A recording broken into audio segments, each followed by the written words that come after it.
मोदी शाह की cover खुदेगी JNU की धरती पर। संविधान हमें अधिकार देता है विरोध करने का, लेकिन उस विरोध की भी कुछ मर्यादाएं। हम एक संवैधानिक पद पे बैठे हुए व्यक्ति की मौत की कामना नहीं कर सकते। तो इसका मतलब ये नहीं है कि वो मोदी शाह की कबर खोदने की लेकिन बात कर रहे हैं। तो जेएनयू में कौन हिंसा करता है ये भी पहले समझना होगा। वो एक अलग बात है, लेकिन उमर खालिद और सरजील इमाम वो उनकी आइडेंटिटी की वजह से उनको सड़ाया जा रहा है। उमर खालिद हैं, इसीलिए वो फिलहाल के लिए जेल में है। कन्हैया कुमार हैं, इसीलिए आज सीडब्ल्यूसी के मेंबर हैं।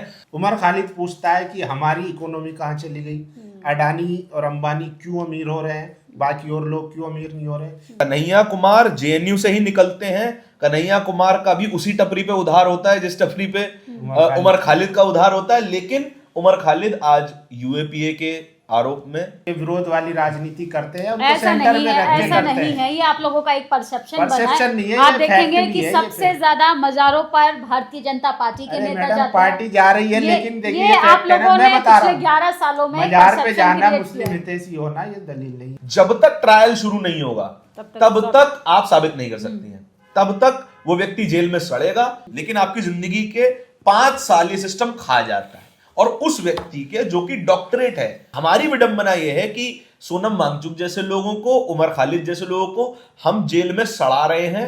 और तो आप क्या उन्हें नोबेल पुरस्कार दे दें? नहीं, अगर ऐसा काम करें तो नोबेल पुरस्कार मिल सकता है। देश में सवाल कौन करेगा, वही करेगा ना। मीडिया कर तो रहा है, और क्या चाहिए? मतलब सब काम मीडिया- आप ही मीडिया करेंगे सवाल क्या? मतलब इस देश में आप मजाक कर रहे सब हैं काम दीदी। आप लोग करना चाहते हैं। मीडिया सवाल करता तो फिर हमें बैठ के ये नौबत नहीं आती। हम फिर इनके मुंह में या इनकी अंदर इतनी हिम्मत नहीं है खड़े होके ये गलत को गलत कह सके। लालच देके देखो तुम्हें नेता बना देंगे, तुम हिंदू हृदय सम्राट बनोगे, तुम 20 लौंडे इकट्ठे करके लाओ, हमारी रैली में चलो, जय श्री राम का नारा लगाओ, लो 500 रुपए। और देखिए एज ए मुस्लिम मैं भारत में रह के ये कह रहा हूँ, इतना माहौल होने के बावजूद भी मुझे यहाँ से बढ़िया कहीं नहीं लगेगा और ना लगता है। यही तो मैं समझाना चाह रहा हूँ उन लोगों को जिनको लगता है कि हम 80% होने के बावजूद भी हम जो है मतलब खतरे में हैं। और वो एक दिन का जो दिमाग में बैठा दिया गया है कि एक दिन आएगा मुसलमान कब्जा कर लेगा और तुम्हें घरों से निकाल कर मारेगा। जब कावड़ यात्रा में हुड़दंग होता है, हम आम आदमी पार्टी के नेता से बात करने जाते हैं, तो उन्होंने बोला यार इसके खिलाफ नहीं बोल पाऊंगा। नमस्कार, मैं निधि रतन और आप देख रहे हैं नेशनल दस्तक। न्यूज रूम की चर्चा में आप सभी का स्वागत है। सोचिए, वर्तमान में जो हालात हैं और जिस तरीके से कहा जाता है कि सभी लोगों को अभिव्यक्ति की आज़ादी है, लेकिन क्या असल में अभिव्यक्ति की आज़ादी है? क्योंकि देश के हालात तो कुछ और बयां कर रहे हैं। उमर खालिद की बेल और रिहाई को लेकर जिस तरीके से लगातार सवाल पूछा जाता है, सुप्रीम कोर्ट का स्टेटमेंट आता है, ये कहीं ना कहीं एक क्वेश्चन मार्क लगाता है कि अभिव्यक्ति की आज़ादी कहाँ है। क्या छात्र राजनीति का ये दौर ख़त्म हो रहा है? मेरे साथ मेरे सहयोगी हैं मोहम्मद फैजल, धारण गौर। उन्हीं से जानेंगे कि वर्तमान हालात पर किस तरीके से चर्चा की जाए। क्या चर्चाओं का असर बेअसर होता दिखाई दे रहा है? तो क्या कहेंगे आप उमर खालिद की रिहाई को लेकर जिस तरीके से तारीख को आगे बढ़ा दिया जाता है? हमारे दर्शकों को बताइए, क्या उन्हें मुसलमान होने की सज़ा मिल रही है? नहीं, देखिए मुसलमान आइडेंटिटी तो है ही सामने, लेकिन उससे पहले हमें समझना पड़ेगा, सुप्रीम कोर्ट खुद कहता है कि बेल जो है नियम है और जेल अपवाद है। लेकिन इस मामले में सुप्रीम कोर्ट अपने ही जो उसका तरीके से गाइडलाइन है उसी से टकराव होता हुआ दिखाई दे रहा है। वहीं दूसरी तरफ हमें ये भी समझना पड़ेगा कि सरजील इमाम हो या उमर खालिद हो, इन पर जो धाराएं लगी है या जिस केस में ये उठाए गए हैं जो अंदर है यूएपीए, उसमें जब अभी सुप्रीम कोर्ट ने बेल देते हुए जो मना किया उसमें कहा है बेसिकली यूएपी की जो 43D है क्लोज, उसमें ये है कि अगर जो आरोपी है उस पर प्राइमा फेसी यानी के आरोप तय लगभग माना जा रहा है, प्रथम दृष्टया तय, तो फिर उसको जमानत नहीं मिल सकती। तो ये तो जो यूएपी है पहले उसको ही समझना पड़ेगा। और ये कांग्रेस ने दिया था, उसके बाद जब बीजेपी आई उसने और कितना खतरनाक बना दिया।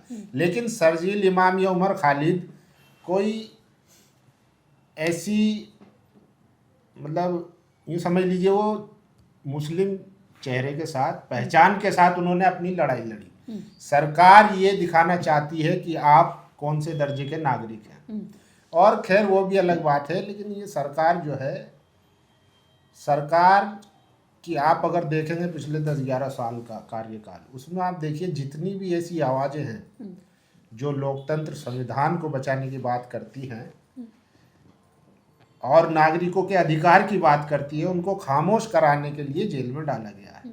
उमर खालिद चलिए छोड़िए, सोनम वांगचुक, उन पे NSA लगा दिया गया। वो हमारे देश की पहचान है। मैक्से से उनको मिला हुआ है विदेश में, और उन पे फिल्म भी बनी है 3 इडियट्स, आप उसमें देख सकते हैं उनका काम कितना बेहतरीन है। और उसने देश की सेना के लिए जो लद्दाख में हमारे देश की रक्षा करते हैं, उनके लिए उन्होंने बाकायदा सोलर और ये इस तरीके के कई उन्होंने पैनल वगैरह लगाए, जिससे हमारे सोलर हीटेड टेंट्स उनको मदद मिल सके, यानी कि वो देश के लिए योगदान दे रहे हैं। लेकिन सरकार को वो NSA क्यों लगाने पर मजबूर हुई? क्योंकि वो आवाज ही नहीं सुनना चाहती अपने नागरिकों की। आप कह रहे हैं सरकार आवाज नहीं सुनना चाहती। दूसरा सवाल लेंगे हम अपने सहयोगी धारण गौर से। कह रहे हैं कि सरकार जो है सवाल सुनना नहीं चाहती। JNU जैसे जाने माने विश्वविद्यालय के अंदर नरेंद्र मोदी और अमित शाह के लिए नारेबाजी की जाती है, और कितनी आज़ादी चाहिए आपको इस देश में? नहीं, ठीक बात है। JNU एक इकलौता शायद एक ऐसे संस्थान बचा है जहां पर खुल के सवाल पूछे जा सकते हैं।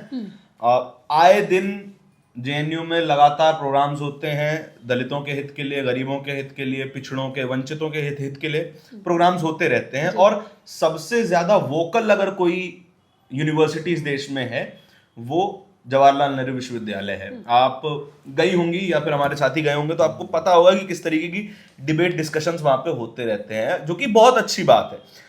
लेकिन उमर खालिद की बेल रिजेक्ट हो जाने की रात JNU के साबरमती हॉस्टल के बाहर एक कार्यक्रम बुलाया जाता है। उस कार्यक्रम में नारेबाजियां होती हैं, जो कि लेफ्ट की परंपरा है, डपली के साथ नारेबाजियां होती है। लेकिन उसमें एक नारा जो कि आपत्तिजनक है, जो मुझे भी आपत्तिजनक लगा, उसमें कहा गया कि मोदी शाह की कब्र खुदेगी JNU की धरती पर। वो नारा असल में कोई भी सामान्य व्यक्ति सोचेगा तो आपत्तिजनक नजर आता है, क्योंकि चाहे आप जितने भी विरोध करें, जो कि संविधान हमें अधिकार देता है विरोध करने का, लेकिन उस विरोध की भी कुछ मर्यादाएं। हम एक संवैधानिक पद पे बैठे हुए व्यक्ति की मौत की कामना नहीं कर सकते, या फिर किसी भी व्यक्ति की मौत की कामना नहीं कर सकते। हम कम से कम इतने इंसान तो हैं। और लेफ्ट की विचारधारा में किसी भी व्यक्ति का विरोध करना, कम से कम भारतीय लेफ्ट की विचारधारा में विरोध करना, अहिंसक तरीके से विरोध करना है। दूसरा, संवैधानिक दायरे में रहते हुए विरोध करना है। संविधान भी हमें बताता है कि हम विरोध करते हुए हिंसक नहीं हो सकते, पब्लिक प्रॉपर्टी को डैमेज नहीं कर सकते, या फिर हिंसा की मांग नहीं कर सकते, संवैधानिक दायरे में रहकर चीज के। इन्होंने JNU की बात की। JNU में जिस तरीके से प्रधानमंत्री को लेकर, गृह मंत्री को लेकर नारेबाजी हुई, क्या उमर खालिद की जो जमानत नहीं हुई है? एक बात ऐड करना चाहूंगा, वो जो नारेबाजी हुई है, अगर देखिए JNU का कल्चर पहले से ही रहा है, इससे पहले भी बहुत से नारे लगते रहे हैं पहले सरकार। अगर वो इस तरीके के नारे लगा रहे हैं, हो सकता है ऑब्जेक्शनल हो, लेकिन उनकी इंटेंशन ये नहीं है कि वो कह रहे हैं कि अगर कि मोदी शाह की कब्र खुदेगी JNU की धरती पर, तो इसका मतलब ये नहीं है कि वो मोदी शाह की कब्र खोदने की बात कर रहे हैं। क्या ये सही है? ये सिंबल आप बताइए। विरोध करने का एक तरीका होता है। और देखो JNU की जो क्लास है ना, वहाँ वैचारिक मतभेद होते हैं, वैचारिक लड़ाई होती है, वहाँ हिंसक कोई लड़ाई नहीं होती है। और कल जो प्रोग्राम था, वो 6 साल पहले जो JNU पर हमला हुआ था, जो लोग ढाटा बांध के आए थे, मुंह छिपा के आए थे, उसको लेकर भी था। तो JNU में कौन हिंसा करता है, ये भी पहले समझना होगा। कहीं उमर खालिद को जेल के अंदर इसलिए तो नहीं बंद किया कि वो लेफ्टिस्ट कॉकटेल का मिक्सचर थे और इस तरीके की वो मिक्सचर थे, लेकिन पार्टिसिपेट करते थे। वो एक अलग बात है। लेकिन उमर खालिद और सरजील इमाम, वो उनकी आइडेंटिटी की वजह से उनको सड़ाया जा रहा है, क्योंकि उसी केस में और 5 आरोपियों को जमानत मिल जाती है। लेकिन वो ये दिखाना चाह रहे, क्योंकि सरजील इमाम पूछता है कि हमारी वो उमर खालिद पूछता है कि हमारी इकोनॉमी कहाँ चली गई, अडानी और अंबानी क्यों अमीर हो रहे हैं, बाकी और लोग क्यों अमीर नहीं हो रहे। वो जन मुद्दों से जुड़े हुए सवाल पूछता है, इसलिए ऐसी आवाज, और वो भी मुस्लिम है। अच्छा, इसमें सबसे बड़ी बात एक ये है कि जो बेल आई, ये भी समझना होगा। देखिए, एक तो बीजेपी आरएसएस है, वो साफ दिखाती है कि हाँ हम मुस्लिम के विरोध वाली राजनीति करते हैं, उनको ऐसा सेंटर नहीं में है, रख के ऐसा करते नहीं हैं। है, ये आप लोगों का एक परसेप्शन बना परसेप्शन नहीं है, आप ये देखेंगे फैक्ट भी कि है, ये सबसे फैक्ट। ज्यादा मज़ारों पर भारतीय जनता पार्टी के अरे नेता मैडम, जाते पार्टी हैं। जा रही है, लेकिन देखिए ये आप फैक्ट है ना, लोगों मैं ने बता रहा पिछले हूँ। 11 सालों में मजार पे perception जाना create मुस्लिम किया है। हितैषी होना ये दलील नहीं है। सुनिए, अखलाक की लिंचिंग के आरोपियों की केस वापस लेने कौन गया? बीजेपी सरकार गई, नहीं गई? बीजेपी सरकार को तो भला करो कोर्ट का, जज साहब का, कि उन्होंने इसको मना कर दिया। तो ये मुस्लिम प्रेमी हितैषी परसेप्शन ये कुछ नहीं है, ये फैक्ट है, ये ऑन ग्राउंड है, और यही हमें देखने को मिल रहा है। अगर पहले हम दिल्ली दंगों की बात करें, ऐसी तमाम वीडियो आज भी वायरल हैं जिन्होंने दिल्ली में कहा था कि गोली मारो, डिस, आज वो मंत्री बन के बैठे हुए हैं।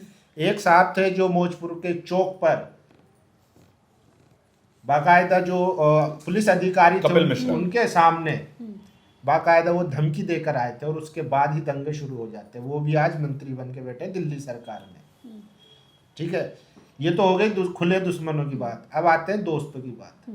कन्हैया कुमार इसमें एक बड़ा नाम है। ठीक है, उमर खालिद के, शर्जील के हो सकता है ना हो वो दोस्त, लेकिन उमर खालिद के वो एक अच्छे खासे दोस्त थे।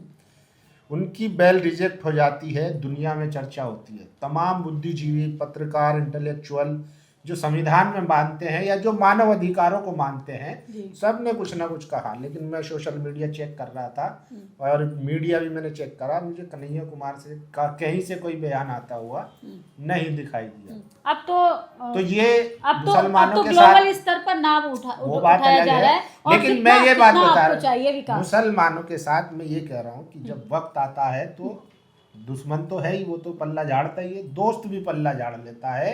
ये सिर्फ उमर की आइडेंटिटी की वजह से हो रहा है। और दूसरी बात, भारत में मीडिया हो या एक समाज है जो नाम को भी एक्सेप्टेंस मिलती है, नाम से भी। उमर खालिद, अगर उमर खालिद है, भले ही वो कितना ही इंटेलेक्चुअल हो, उसके पास कितना ही ज्ञान हो, पीएचडी कर रहा है बंदा, लेकिन उसका नाम उमर खालिद है तो उसकी एक्सेप्टेंस नहीं है। वहीं कन्हैया है, सेम दोनों का बैकग्राउंड है, लेकिन कन्हैया को आज देखिए कांग्रेस में CWC के मेंबर हैं और बड़े पद पर। क्या लगता है आपको, उमर अगर अमर होता तो क्या उनके साथ इस तरीके की वारदात होती, जिस तरीके से उनकी जमानत को लेकर लापरवाही बोला जाए, या कोर्ट के इस फैसले को कैसे देखते हैं? नहीं, देखिए, ये बात फैजल भाई की बिल्कुल ठीक है कि उमर खालिद हैं, इसीलिए वो फिलहाल के लिए जेल में है। कन्हैया कुमार हैं, इसीलिए आज CWC के मेंबर हैं।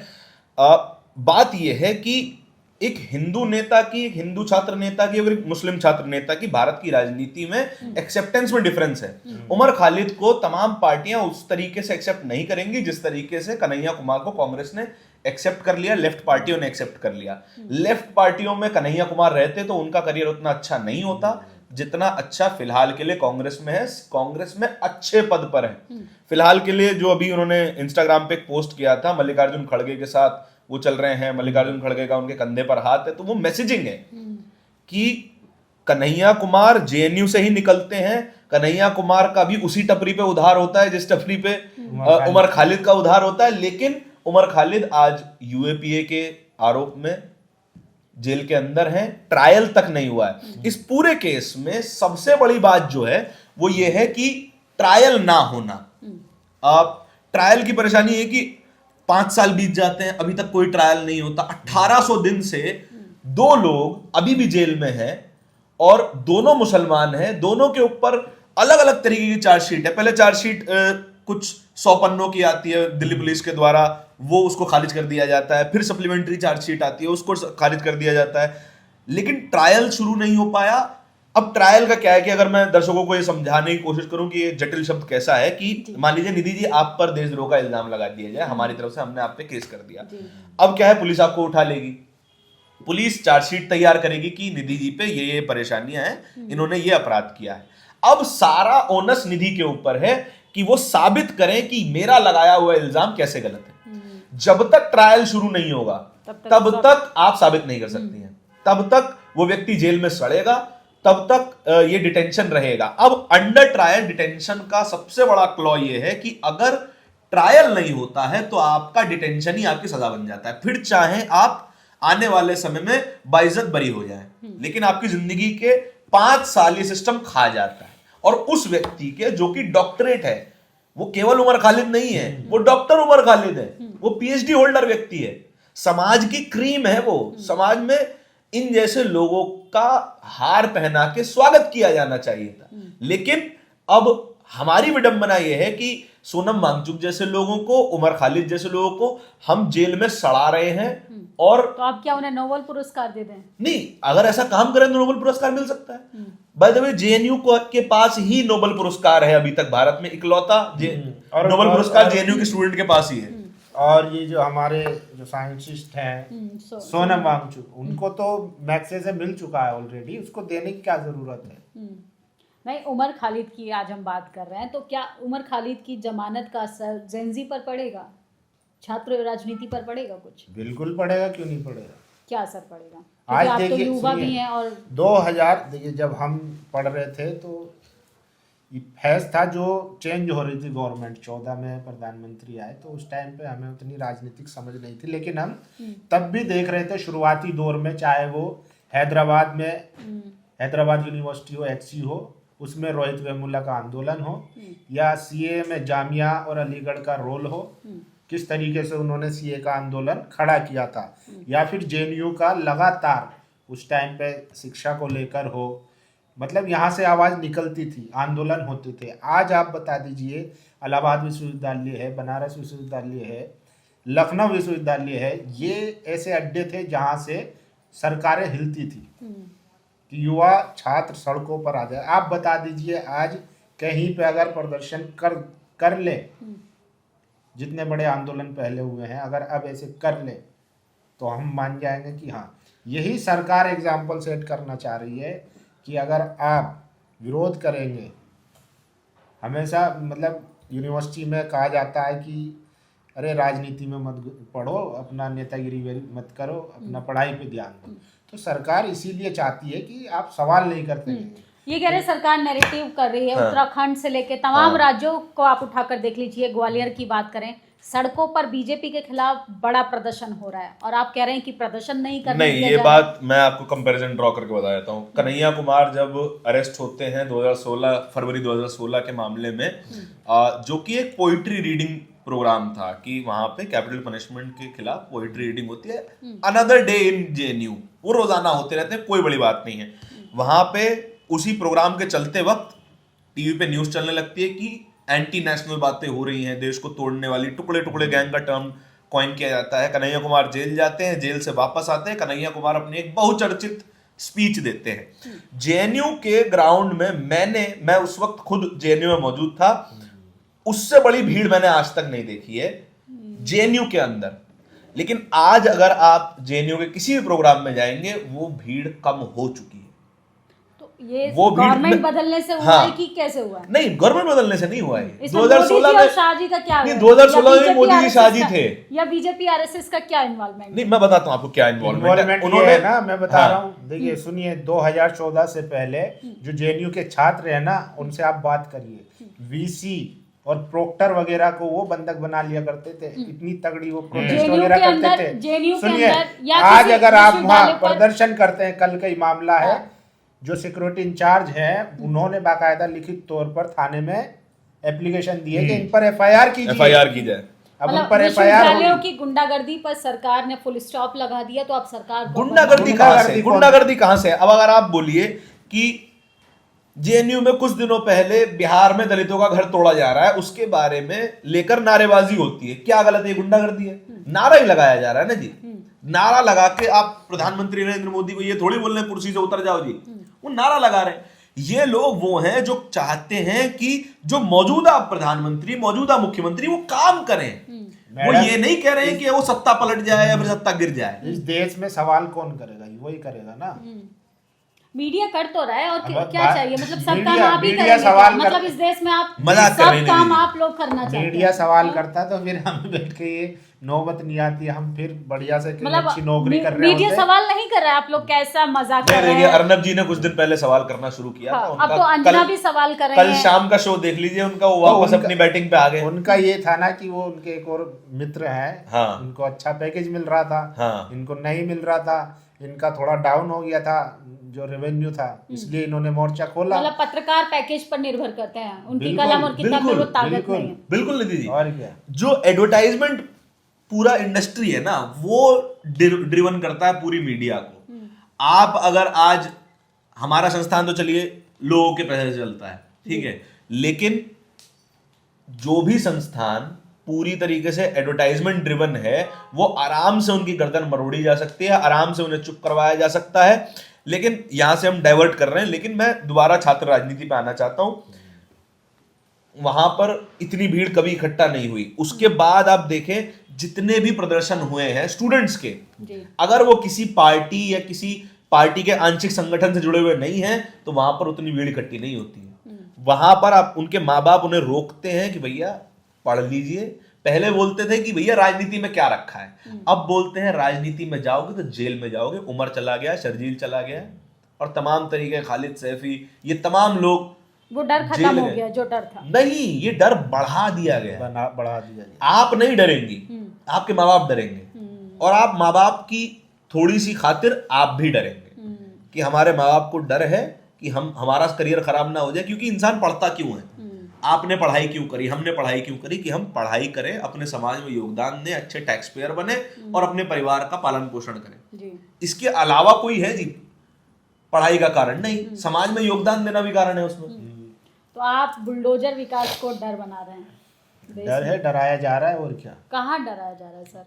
क्यों ये तो डराया आप नहीं लोग, जा रहा? आपको ना आंदोलन करने से रोका जा रहा है, ना डिबेट करने से रोका जा रहा है। हाँ, जो आपकी गतिविधियां थी जो समाज में माहौल बिगाड़ने का काम करती थी, उन पर रोक लगाया अरे सरकार मैडम, ने। मैं सड़क पे जा रहा हूँ, मुझे उठा के जेल में डाल दिया और 20 साल बाद कह दिया कि नहीं चलो आपका कसूर नहीं है, आप हाँ, मतलब आप गलत, आप पे आरोप साबित नहीं आप हुआ, एक दो गलती हो केस गई। बताइए किसको सड़क से उठाकर वर्तमान सरकार ने ऐसे डाला है? कितने केस हैं जो मुस्लिम जो बम झूठे केसों में बंद थे और 20-25 साल बाद जो है बरी हुए हैं, समझे। मतलब जो गौ को काटने का काम करेंगे, जो अनैतिक गतिविधियां करेंगे, अगर उनको गिरफ्तार करके जेल की सलाखों के पीछे भेजा जा रहा, वो गलत थोड़ी ना है।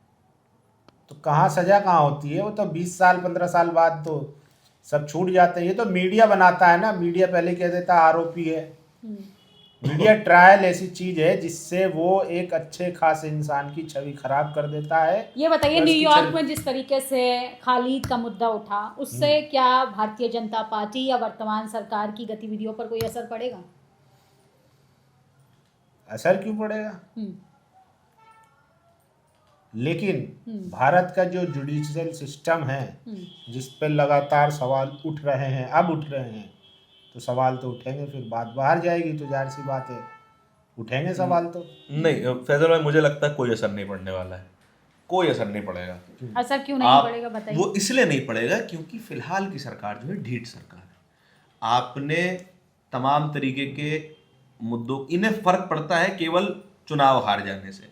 किसान आंदोलन आया, नहीं सुनिए ना, हाँ सुनिए, किसान आंदोलन आया, लोगों का मोमेंटम बन रहा था, लोग सवाल पूछ रहे थे, बॉर्डर्स को चोक किया गया, तब तक कोई फर्क नहीं पड़ा जब तक चुनाव, उत्तर प्रदेश और पंजाब के चुनाव दहलीज पर आके खड़े नहीं हो गए। वहां पे प्रधानमंत्री आते हैं, माफी मांगते हैं कि हमसे समझाने में गलती हो गई, राइट। सीए एनआरसी का आंदोलन चल रहा था, सीए एनआरसी का आंदोलन तब तक नहीं रोका गया जब तक दिल्ली में चुनाव नहीं आए। तब तक उस सीए एनआरसी के कानून को ठंडे बस्ते में नहीं डाला गया, तब तक दिल्ली में चुनाव नहीं आए। ये लोग केवल और केवल चुनाव से डरते हैं। क्या अंकिता भंडारी का केस भी इसमें ऐड होगा? हाँ, उत्तराखंड में जल्दी चुनाव होने वाले, देखिएगा इस बात को। इसलिए इस आंदोलन को तब तक आंदोलन को चलने देंगे। आंदोलनों से नेताओं को फर्क नहीं पड़ता है, आपको और हमको फर्क पड़ता है। हम आपको एक एग्जांपल देते हैं। हरियाणा में एक काम करने वाले एक व्यापारी हमारे दोस्त हैं, उन्होंने बताया कि दिल्ली में हम अपना सामान नहीं भेज पा रहे क्योंकि किसानों का ब्लॉकेड लगा हुआ है, राइट। तो वहां पे एक नागरिक से परेशान हो गया, तो उस आंदोलन से अलग हो गया। उसमें वो समर्थन नहीं करेगा। तो नागरिक से परेशान हो सकता है, नागरिक से नेता परेशान नहीं होते हैं, क्योंकि उनकी रोटी नहीं रोकी जाएगी, उनका धंधा नहीं रुकेगा, उनकी वोट की सप्लाई जब तक नहीं रुकेगी तब तक कुछ परेशानी नहीं होने वाली इनको। तो कैसे सब कुछ तो राजनीति के लिए हो रहा है। इसमें अंकिता वाले मामले में जो है बीजेपी कहीं ना कहीं बैकफुट पर है और नीचे से लेके ऊपर तक के नेता अभी फिलहाल तो ऐसा लग रहा है कि सब परेशान है और ये इनके गले की हड्डी बन गया है, क्योंकि 2022 में ये पूरा मामला हुआ, एक लड़की की हत्या कर दी जाती है और जिस रिजॉर्ट में ये काम होता है उसको डेमोलिश कर दिया जाता है, यानी कि पूरी प्लानिंग बना ली गई थी कि केस को रफा दफा कर दिया जाए, 3 लोगों को सजा भी हो जाती है उनको।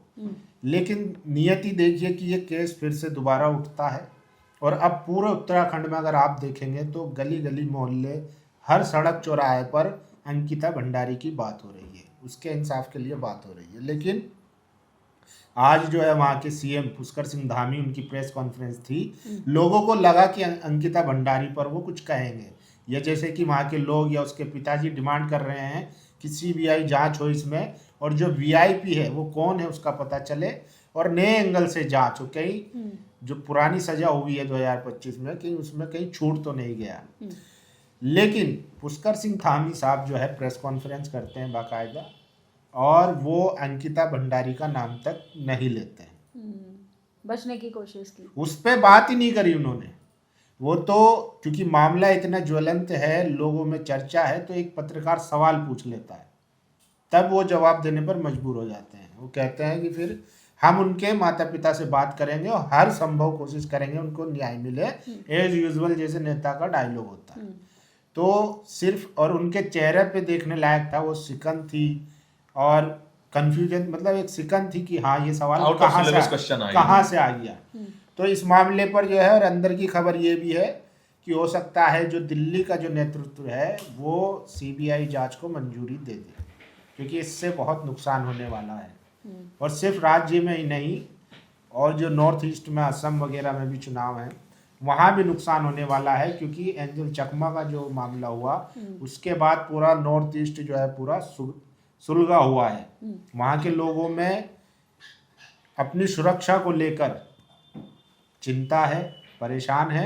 और दूसरी बात, जिस तरीके से पुलिस ने रवैया अपनाया था उस मामले में, ढिलाई बरती थी और मतलब कहा ये तक कहा गया कि छोटी मोटी बात थी, तो इससे कहीं ना कहीं वो सिर्फ उत्तराखंड में ही नहीं, उनको असम में भी इसमें भारी नुकसान उठाना पड़ सकता है। पिछली बार हमने आपसे बातचीत की थी बांग्लादेश पर जिस तरीके से शाहरुख खान की जीप को लेकर राशि रखी जा रही थी, उन्होंने उस खिलाड़ी को बाहर निकाल दिया। अब क्या करेंगे इस पर? तो ये तो शाहरुख खान बैकफुट पर आ गए हैं, डर गए हैं? नहीं, डरने वरने की बात नहीं है। देखो इसमें शाहरुख खान का कोई रोल नहीं था, ठीक है। शाहरुख खान का तो नाम घसीटा जाता है, लोगों को अपना चेहरा चमकाना है और उनके नाम पर अपनी पॉपुलैरिटी को पेश करना है, इसके अलावा कुछ नहीं है। शाहरुख खान का इसमें रोल ही नहीं था। केकेआर मैनेजमेंट ने तुरंत उसको रिलीज कर दिया, जैसे बीसीसीआई ने कहा रिलीज कर दिया, रिप्लेसमेंट मिल गया। लेकिन सोचिए उन लोगों का क्या हुआ कि शाहरुख खान का नाम लेके फेमस हो गए। अगर उन्हें सही में बांग्लादेश में जो हुआ और वहाँ पर जो हिंदुओं पर अत्याचार हो रहा है, हत्याएं हो रही हैं, सच में अगर उनको कंसर्न होगा या होता तो वो अंबानी से सवाल करते, अडानी से सवाल करते। अभी शाकिब उल हसन खेला ना दुबई में, अडानी जी, संजय सिंह आम आदमी पार्टी के सांसद है, वो लगातार इस बात को कह रहे हैं कि अडानी झारखंड से बांग्लादेश को ये बिजली दे रहे हैं, तो एक दिन अगर बिजली काट दे तो फिर बांग्लादेश पूरा अंधेरे में गायब हो जाएगा। लेकिन उनको बात करनी पड़ेगी ना।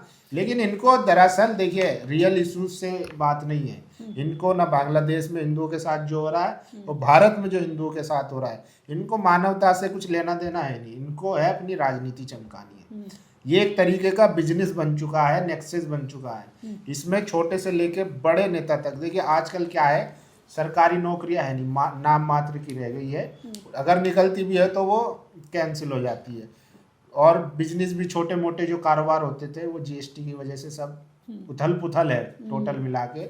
तो सरकार ने क्या करा कि जो बड़े बड़े बिजनेसमैन हैं उनको बढ़ावा दे रही है। अब हमारे जैसे युवाओं के पास करने के लिए कुछ है नहीं, आत्मनिर्भर बनिए हाँ, सरकार तो के लिए, हर दूसरा आत्मनिर्भर। आदमी जो है वो धर्म की रक्षा के लिए निकल रहा है, इधर से भी उधर से भी। वो कहता है कि हम अपने वालों में कि हम आपको बचाएंगे, जुल्म हो रहा है, धर्म की रक्षा, जुल्म का रोना रो रहा है, हाँ। वो सेम वही चीज उधर वाले रो धर्म रहे हैं। की रक्षा एक बड़ा मुद्दा बन चुका है इस देश में। क्या लगता है, युवा जो है मजबूरी में, रोजगार नहीं है इसलिए धर्म बचाने के लिए मैं निकला है, आपको- या वाकई में धर्म खत्म है? नहीं, ऑनेस्टली मैं आपको बताता हूँ, ये लोग ब्रेन वॉश्ड लोग हैं जो 100% ये हकीकत मान चुके हैं। देखिए, एक ना नियम होता है, अगर मैं आपको बरगलाना चाहता हूँ ना किसी एक बात पे, तो पहले मुझे विश्वास करना पड़ेगा जो मैं कह रहा हूँ वो सच है। तो ये लोग अपने दिमाग में मान चुके हैं कि ये जो पूरी दुनिया है वो हिंदुओं के खिलाफ हो गई है। Coming from upper caste Hindu family, मैं रोजाना इस तरीके की बातें सुनता हूं कि ये जो मुसलमान लोग हैं ये सारे मिलके हमारे खिलाफ एक षड्यंत्र रच रहे हैं जिससे हमारी जनसंख्या ये खत्म कर देंगे, एक दिन शरीयत लागू कर देंगे, शरीयत लागू कर संविधान देंगे। नहीं और मानते हैं। मैंने एक इंस्टाग्राम पे एक महिला है, मैं उनका नाम नहीं लूंगा, उनका एक शेयर किया हुआ पोस्ट है, वहां उन्होंने एक कागज लिखा चिपका हुआ है कहीं पब्लिक वॉशरूम के बाहर, ऐसा कुछ है, तो उस पे लिखा है मिशन 2047 गजवाए हिंद। उन्हें वो शेयर करती हैं और वो बड़ा लंबा सा कैप्शन लिखती हैं, कहती है देखिए इस समाज में क्या हो रहा है, और एक तबके को दबाना चाहता है, खत्म करना चाहता है। असल में ये लोग धोखा खाए हुए लोग हैं। असल में लोग ये मानते हैं कि हम जो है देश के लिए कुछ सेवा कर रहे हैं, लेकिन जिस दिन इनकी आंखों पे से पट्टी हटेगी तो आपको इनको समझ में आएगा कि पिछले जो 5, 10 साल, 15 साल हमने बर्बाद कर दिए वो हमारी जिंदगी में कभी वापस नहीं आएंगे। इनमें से ज्यादातर की जेब में आपको 500 रुपए नहीं दिखाई देंगे, ज्यादातर की जेब में। क्यों? क्योंकि ये नेताओं के बुलाए हुए छोटे छोटे लोग होते हैं, सामान्य परिवारों से निकल के आते हैं, धर्म की गुट्टी पिलाकर और केवल इनको सम्मान की लालच देके, देखो तुम्हें नेता बना देंगे, तुम हिंदू हृदय सम्राट बनोगे, तुम 20 लौंडे इकट्ठे करके लाओ, हमारी रैली में चलो, जय श्री राम का नारा लगाओ, लो 500 रुपए, ताकि रोजगार ना देना पड़े। हाँ, यही बात है। आप किसी भी समाज को बर्बाद करने के लिए, आप किसी भी धर्म की, मैं केवल हिंदू धर्म की बात नहीं कर रहा हूं, किसी भी धर्म किसी भी रिलीजन की, किसी भी धर्म की घुट्टी पिला दीजिए, वो ना रोजगार की बात करेगा, ना शिक्षा की बात करेगा, ना अच्छे स्वास्थ्य सेवाओं की बात करेगा। वो केवल बात करेगा कि मेरी जो आइडेंटिटी है, क्योंकि खोखले लोग हैं, ना एजुकेशन ढंग से ली, कमजोर परिवारों से आते हैं आर्थिक रूप से, तो लेने की स्थिति भी नहीं थी, तो इन्हें जो इकलौती चीज खुद की आइडेंटिटी बचाने के लिए मिली, तो इन्होंने रिलीजन का सहारा ले लिया। ये हर रिलीजन में लोग हैं। ईसाइयत में जो लोग बदसलूकियां करा करते थे, जो विच हंटिंग करा करते थे, वो लोग भी कमजोर परिवारों से आते थे। और आखिरी सवाल लेंगे, क्या शर्जील और उमर को लेके विपक्ष को सड़कों पर नहीं आना चाहिए? क्या सरकार पर दबाव नहीं बनाना चाहिए? सिर्फ संविधान लेकर या सिर्फ सरकार को बदनाम करने से कुछ नहीं होगा? विपक्ष कमजोर है इसलिए बदलाव नहीं आ रहा है। ये सवाल ही गलत है। विपक्ष इसमें क्या करेगा? वो तो देखिए शर्जील अगर और उमर विपक्ष खालिद को अनकॉन्स्टिट्यूशन या अभिव्यक्ति की नहीं, आजादी के खिलाफ आपने कोई सवाल- काम हो रहा है तो उस पर विपक्ष को काम करना चाहिए। नहीं, आपने सवाल पूछा, जेन्युइन सवाल है, लेकिन मैं इसका जवाब जो दे रहा हूँ वो सुनिए। इसमें विपक्ष तो इतना डरा हुआ है, वो असल में जो बीजेपी की राजनीति है ना, जो पहले मुस्लिम अपीजमेंट होता था, वो अब हिंदू अपीजमेंट कर रही है बीजेपी, और उसी के चक्कर में ये तमाम पार्टियां फंसी हुई है। इनके मुंह में या इनकी अंदर इतनी हिम्मत नहीं है खड़े होके ये गलत को गलत कह सके। अगर ये वहां भी नाम देखते हैं, अगर शर्जील की जगह कोई दूसरा होता, कन्हैया कुमार होता या कोई और होता, तो ये तमाम पार्टियां बोलती, विरोध प्रदर्शन भी करती। लेकिन चूंकि शर्जील है, उमर है, क्योंकि इसमें ये भी है ना, फिर पूरा मीडिया और सारा तंत्र बीजेपी के हाथ में है। नहीं, आपको डायरेक्टली हिंदू विरोधी बता देंगे ना, मुस्लिम हाँ, बता देंगे। तो वो पार्टियों को एकदम चस्पा कर देते हैं। देखिए जो हम कहते हैं जैसे बिल बिल आ रहे हैं लोग, तो राजनीतिक पार्टियों का भी ठीक है डरना, लेकिन उससे ऊपर जो देखिए ऐसा भी नहीं है कि लोग नहीं बोल रहे। तमाम ऐसे मैं जानता हूँ जो सेक्युलर और लिबरल थॉट रखते हैं, और नाम उनके, चाहे वो जो साउथ के फेमस क्या कहते हैं विलन हैं, प्रकाश राज राज। वो लगातार कोई सा भी स्टेज हो वो लगातार उमर खालिद की बात करते हैं, लगातार जो जेलों में बंद है चाहे वो दलित हो आदिवासी हो, तमाम हनी बाबू की वो बात करते थे, तमाम लोगों की बात करते हैं। उसी तरीके से और ऐसे कई लोग हैं। अब तो मैं देख रहा था राजदीप सरदेसाई, उन्होंने भी इस पर ट्वीट किया है। तो तमाम ऐसा भी नहीं है कि पूरा समाज जो एक तरफा है, ये तो वो लोग हैं जो जिनको आराम से मैनिपुलेट किया जा सकता है, वो उनको सच्चाई नहीं पता है। जो समझ रहा है, जो जानता है, कुछ कहना चाह रहे हैं आप इस? हाँ, बताइए। वो लोग लगातार Complete बोल कर रहे लो हैं, लगातार बोल रहे हैं। और देखिए एज ए मुस्लिम मैं भारत में रह के ये कह रहा हूँ, इतना माहौल होने के बावजूद भी मुझे यहाँ से बढ़िया कहीं नहीं लगेगा और ना लगता है। और मैं देखिए कितना भी हमारे बीच में आप ऑन मतभेद हो, कैमरा बोल रहे हैं आप या कैमरा सही बोल में रहे हैं। आपको मतलब मुसलमान सुरक्षित है फिर भी आप कहते हैं कि हम मैं असुरक्षित हैं? देखिए यही तो मैं समझाना चाह रहा हूँ उन लोगों को जिनको लगता है कि हम 80% होने के बावजूद भी हम जो है मतलब खतरे में हैं। और वो एक दिन का जो दिमाग में बैठा दिया गया है कि एक दिन आएगा मुसलमान कब्जा कर लेगा और तुम्हें घरों से निकाल कर मारेगा। सोचिए भारत का हिंदू पिछले 2024-25 के अगर आप डेटा उठा के देख लेंगे, लगभग 9 लाख जो हैं भारतवासियों ने नागरिकता छोड़ दी और जाकर यूरोप बसे हैं, दुबई बसे हैं। ज्यादातर जो है मुस्लिम, ज्यादातर हिंदू हैं, 99% हिंदू हैं। मुस्लिम और क्रिश्चियन कंट्री में जाके वो बसे हैं। जिनको 80% को यहाँ पर खतरा है 20 और 2.2% से, वो 90% और 99% में जाके बस रहे हैं। तो वहाँ महफूज है या यहाँ महफूज है? क्या कहेंगे आप? ये लोगों को समझना जरूरी है। धारण गौर है। इस्लामोफोबिया से कैसे निकलेगा युवा? नहीं, इस्लामोफोबिया से तभी निकलेगा जब आप दोस्ती करना सीखेंगे, जब आप खुले मन से दोस्ती करना सीखेंगे कि आपके दोस्ती के बीच में आपका नाम ना आए, आपका धर्म ना आए।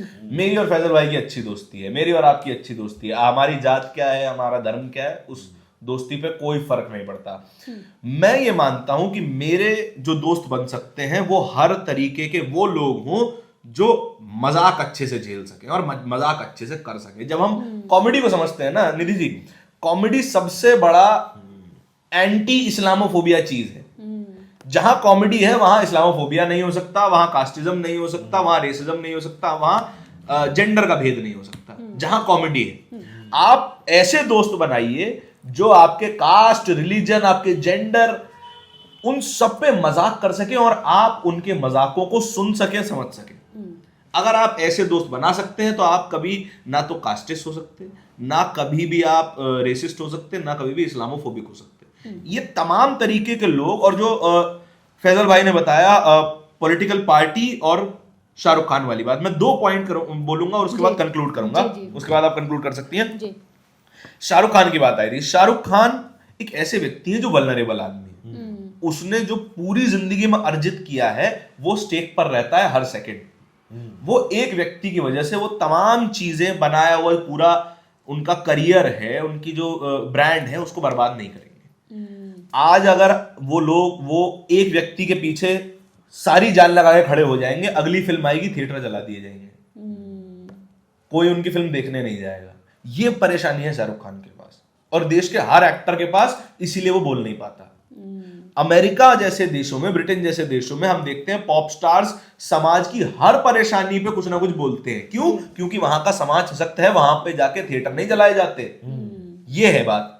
दूसरी बात, पॉलिटिकल पार्टियों के पास भी यही एक डिसएडवांटेज है कि अगर हम उमर खालिद, शर्जील इमाम, इन तमाम लोगों के बारे में कुछ कहेंगे तो इनको नक्सलाइट बताएंगे, इनको टेररिस्ट बताएंगे, इनको मुस्लिम परस्त बताएंगे। मैंने कांग्रेस पार्टी और आम आदमी पार्टी के नेताओं के साथ करीब से बात की है और समझी है ये वाली चीज की, मैं नाम नहीं लूंगा ऑब्वियसली, कि वो जब टॉपिक सुनते हैं ना तो बोलते हैं यार इसमें एंगल वो नहीं ले सकते, एंगल हम एकदम समर्थन का नहीं ले सकते, है ना।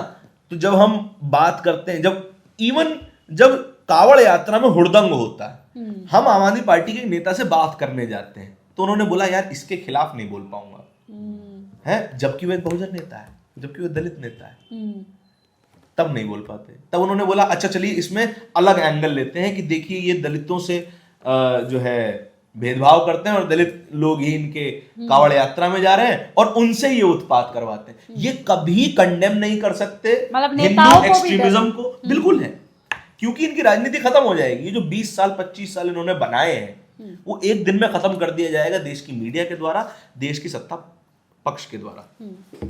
तो देखिए, इस समय हम बात कर रहे थे जिस देश में संविधान की बात होती हो, लोकतंत्र की बात होती हो, विपक्ष से लेके केंद्र सरकार तक सबको इस संविधान हितैषी बनने का काम तो करता है, लेकिन धरातल परिस्थिति अलग दिखाई देती है। हमने जानने की कोशिश की कि किस तरीके से युवाओं को बलगराने की कोशिश की जाती है, जबकि देश का युवा, जो सशक्त युवा है, जो आवाज़ उठाता है, जो सरकार से भयभोग भ्रष्टाचार की बात करना चाहता है, वो जेल की सलाखों के पीछे है। बाकी बचा युवा धर्म बचा रहा है। इस बीच में जो विपक्ष है और जो केंद्र सरकार है, उन दोनों की भूमिका फिलहाल जनता के ज़रूरी मुद्दों से बहुत ही अलग है। आप लोगों की हमारी बातचीत पर क्या प्रतिक्रिया है, अपनी राय ज़रूर दीजिएगा। शुक्रिया। नेशनल दस्तक की आपसे गुजारिश है कि अगर इसको बचाना चाहते हैं तो नेशनल दस्तक को सब्सक्राइब करने के लिए रेड कलर के सब्सक्राइब बटन को दबाएं, फिर बेल आइकन की घंटी दबाएं। नेशनल दस्तक को बचाने के लिए बहुत जरूरी है कि हर खबर को शेयर करें, लाइक करें, कमेंट जरूर करें।